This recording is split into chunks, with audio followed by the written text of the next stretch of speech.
man. I'm so hyped right now. Anything's possible. Anything's possible! Passion shows up in a lot of ways, but in basketball, it's the purest form of hunger that turns good players into legends. The kind kids copy in at the park early in the morning. Growing up, if you attempt any type of shot anywhere, you'd hear it. Kobe! 5 feet behind the line, knocks down a 3. That one word was the ultimate compliment. Thousands of kids chase that dream. They grind through high school gyms and college practices, all hoping to become the next face of the league. Many of whom have fallen short, and only a rare few actually rise to the top and stay there. This is a video of why personally, watching Game 7 between the Oklahoma City Thunder versus the San Antonio Spurs made me fall in love with basketball again. Wemby's gonna pull a deep 3. Oh my goodness! A logo shot! 28-footer, ties it at 108. To be completely honest, I haven't been very up to date with the playoffs, right? However, I was completely just watching OKC because all the foul baiting, everything just really irritated me.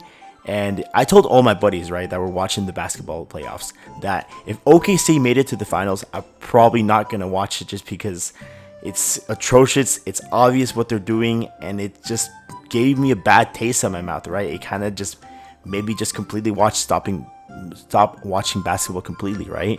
And then the Spurs came in, right? Just a very young and very hungry team that just wants to win it all. And we might be seeing the birth of someone that will slowly dethrone the very top of the very top, right? For example, you have your Kobe, you have your LeBron, you have whoever else you want to put up there, right? And we're slowly seeing that birth of someone that might be the face of the league in a few years. And just watching this team just win it in the Western Conference was extremely exciting to watch. So let's just go more into detail about that, and I just want to talk about sports for this video. I know that this is a very different type of video, but I just want to talk about sports really quick, right? Because I like to enjoy it on my free time, like I said earlier.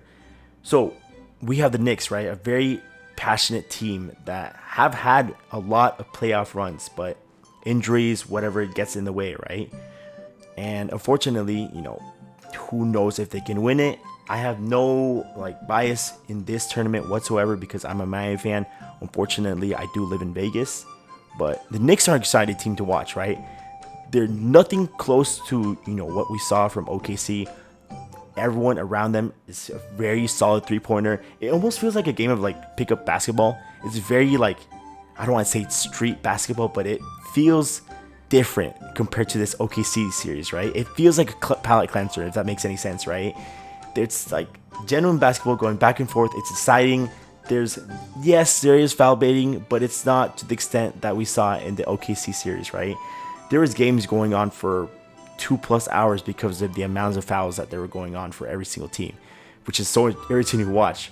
Now the Spurs team, I personally want them to win. There's a lot of young talent. There's some really incredible shots that we are seeing being made.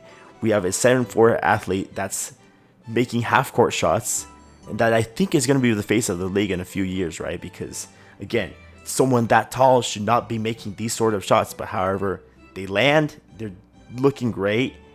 And, again, this kid is only 22 years old. Who knows what we're going to see 4 or 5 years later down the line, and I'm excited for this team. The San Antonio Spurs select Victor Wembanyama. So we have Victor Wembanyama, the 7'4" athlete, drafted first overall for the 2023 NBA draft to the San Antonio Spurs. This kid was going to be generational, and while I don't follow the Spurs at all, like I said earlier, I am a Miami fan. I know we've had a lot of ups and downs, mostly downs in the recent years, but hopefully in a few years from now we can, fix it up and touch it up again. But that's a tangent for another day, right? This kid was hungry to win a championship ring, especially at his age. In high school, he was 6'4" or something, right? Yes, height does play a lot, but overall, in the bigger picture of things, this is just someone that just wants to play basketball, that wants to be drafted in the NBA because that's where athletes grow and become stars, right? Playing with a sense of passion, something I feel like that's been missing for while now, right? Which is why I feel like I slowly stepped away from watching basketball. When SGA won the MVP award, it just felt like some ordinary award. But the bigger picture is that a lot of these athletes that won an MVP award in basketball, lots of these kids nowadays will look up to and will model the play after. At the end of the day, I'm not trying to watch a league that's filled with whistles and foul baiting, and when you go to a court, this isn't the type of play that I want to watch and grow up with, right? I want a league that's filled with passion and that hunger to win at the end of the day. So me personally, why I'm so excited about the San Antonio Spurs is that this team is extremely young, and a lot of these players that are still on rookie contracts, we don't know what their potential is going to be 5 years down the line, if they do end up making some trades, which is technically impossible because, like I said earlier, they're still technically on the rookie contract. But the fact that their very first playoff run made it all the way to the finals, that itself is pretty damn surprising. And if they win it all, like I said earlier, 5 years down the line, who knows where their ceiling is going to be at.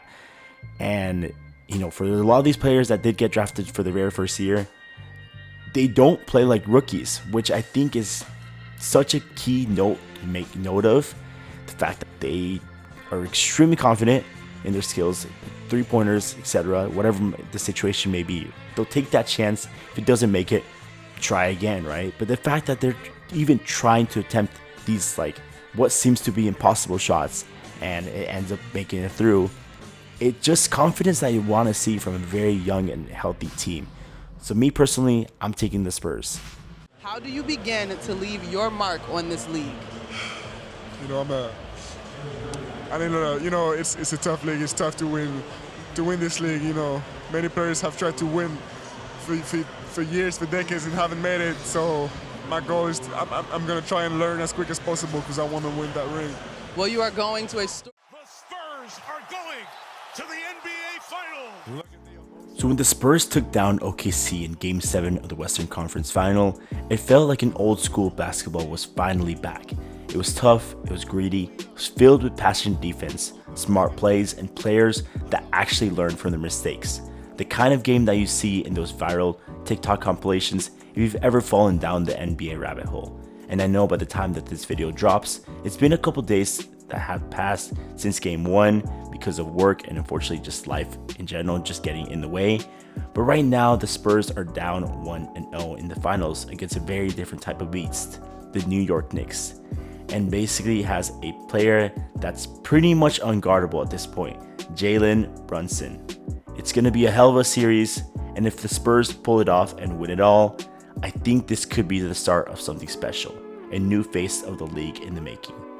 So me personally, I still got the Spurs winning it all in 6, and that's pretty much my personal take on it, right? If you like this sort of video, please let me know in the comment section below. I had a great time watching and talking about this. I know I don't talk about sports that often, but if it's something you want me to discuss more often, I have no problem in doing so. I have a lot of topics in my mind that I would like to share. But overall, that's really where I'm at. So once again, thanks so much for watching. I'll catch you on the next one. Take care of yourself, and I'll see you on the next video. Peace.